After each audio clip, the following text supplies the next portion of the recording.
Hello, hello, hello. CT here. Welcome to the Audio Lab.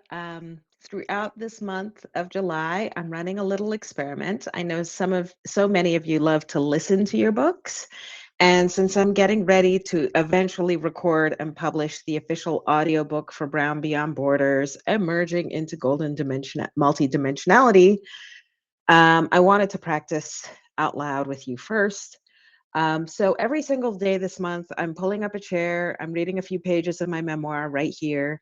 And if you're on the free list, these daily drops will stay open for you for just a few days before they head into the archives for my paid subscribers. So make sure you keep up. And if you ever miss a session or want to unlock the entire archive to listen at your own pace, you can upgrade to a paid subscription anytime. But for today, let's just hang out, get into the story. We are officially heading into the meat and potatoes of my book with part 1, chapter 1. So let's do this.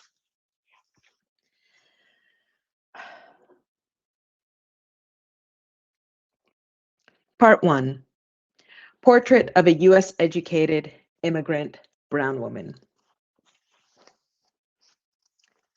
Chapter 1, Diverse Experiences, Harmonized Voices. U.S. educated brown women from immigrant families have unique experiences and challenges that shape the individuals they become in Western society.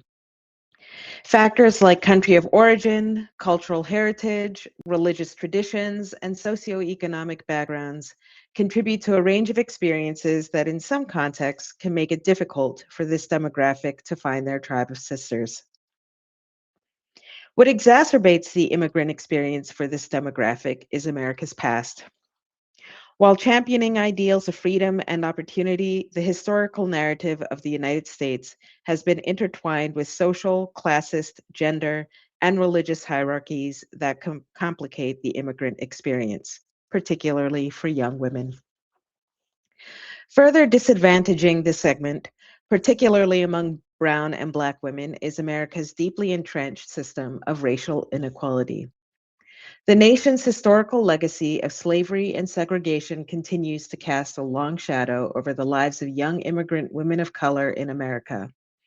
Systemic racism, racial stereotypes, microaggressions, intergenerational trauma, lack of representation, and cultural conflicts all contribute to the difficulties they face in achieving the so-called American dream. Paradoxically, as diverse as their experiences and challenges are, there are commonalities shared by all women who do not appear to be white. Many of the Black and Brown women I have met over the years demonstrate a great deal of self-reflection, exhibiting high levels of self-awareness and a great deal of compassion towards others as they make their way through their lives. Having been brought up with feet, excuse me, having been brought up with feet in two different cultures, that of their families and that of their mainstream US environment, my brown sisters have danced across the boundaries of cultural expectations, instinctively code switching to the measured pace of a waltz and then the syncopated beats of jazz with an intuitive flair that only lived experiences can teach.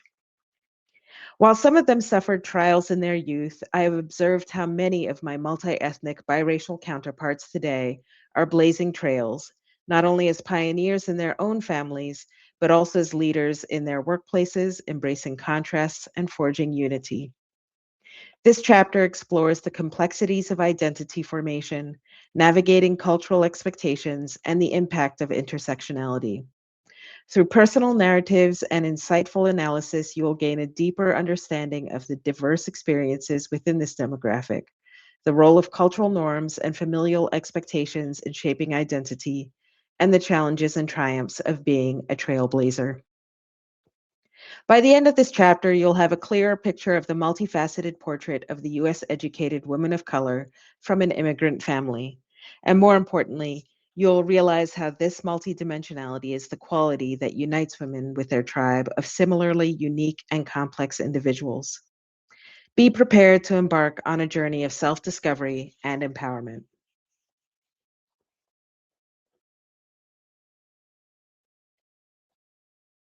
My parents had moved to the United States before I had started kindergarten, and I had grown up in the nation's capital since then. They didn't move there in the way you might imagine. There were no coyotes, there was no waiting in endless lines at the airport dragging luggage around. Things weren't like that for my family, and they weren't like that for many of the immigrants my family and I knew in the Washington, D.C. area. Like many resident aliens in the United States, particularly in DC, we were in the country as guests, holding a type of diplomatic visa. And don't let the fancy name fool you. These visas were not like the automatic immunity deals you see on television and in the movies. I attended school with the children of actual diplomats, and we all had similar visas. Contrary to what you might think, all of us on that visa knew we were visitors in the country, there temporarily to serve a governmental purpose. In my family's case, we were there because an international organization employed my father, and after a few years, my mother also found work in a similar international organization. Growing up as a biracial child of immigrants in the United States involves learning a whole new set of rules. One rule is clear: know your place. This unspoken code is something minority groups understand all too well. My father was a trailblazer. He was the first in his family to attend university off the island of Trinidad, his birthplace. He had earned a PhD from a prestigious university in Canada, and by the time he had gotten the job offer, he was already a proud father of two, my brother and me. Landing a respected job in the US Capitol was a significant accomplishment for any foreigner, let alone a Black man from a small Caribbean island that most people had never heard of. So you can imagine his shock when he was detained at immigration in New York. Even with documents in hand, the immigration officials didn't believe he was there to start a new job at a prestigious international organization. He had to spend a night in a hotel while the authorities verified his story. Eventually, everything was sorted out. He began the job, and soon after, my mother, brother, and I joined him in Washington. We settled in a quiet cul-de-sac in Springfield, Virginia. Today, it's considered a hop and a skip from the city, but back then, it was the South. My brother and I were still young, too young for kindergarten. We spent our days in daycare, playing with the other kids in the neighborhood during the summer. We didn't realize it at the time, but we were experiencing the prejudices of our era and surroundings. One day I asked my mom, "Why do the other kids call me and my brother black sheep?" I don't remember her answer, but I appreciate that she didn't explain racism to us back then. I'm not sure she would have been able to capture its complex nuances, nor would I have been able to handle it. My father grew up in a country where Black people were the majority. He knew where he was headed when he entered the United States, a land where its indigenous peoples, Black Americans, immigrants, and many others strove and struggled to lead free lives. He was well read. He would have studied the works of Martin Luther King Jr., Malcolm X, and other civil rights leaders.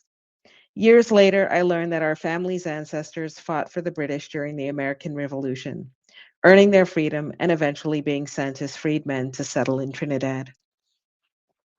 Having brown skin in Virginia, I didn't think much about my skin color unless the outside world reminded me. Black sheep, the kids would yell as I chased them during a game of tag. I was a fast runner and rarely it because they couldn't catch me. I loved running, climbing trees, and playing with the girl who lived down the street. My father became increasingly surly as the years passed. He noticed the cold shoulders from our neighbors who barely spoke to us. He knew they tolerated our playing with their kids only because it gave them grown up time. And after 5 years, we left Springfield and moved to Washington. I cried, missing my friend. A few months later, my Springfield friend's mom drove her to our new house in the city.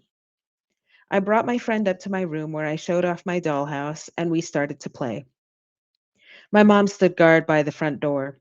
She didn't invite my friend's mom inside. And after a very short while, she called from downstairs, "Cynthia, your friend and her mom have to leave now." My family and I spent the rest of my childhood in the city. It was closer to work for my parents and school for my brother and me. I never saw my friend again. America's legacy of slavery and segregation, coupled with waves of xenophobia and anti immigrant sentiment, have created a stratified society where newcomers, especially those of color, face significant barriers to integration and belonging.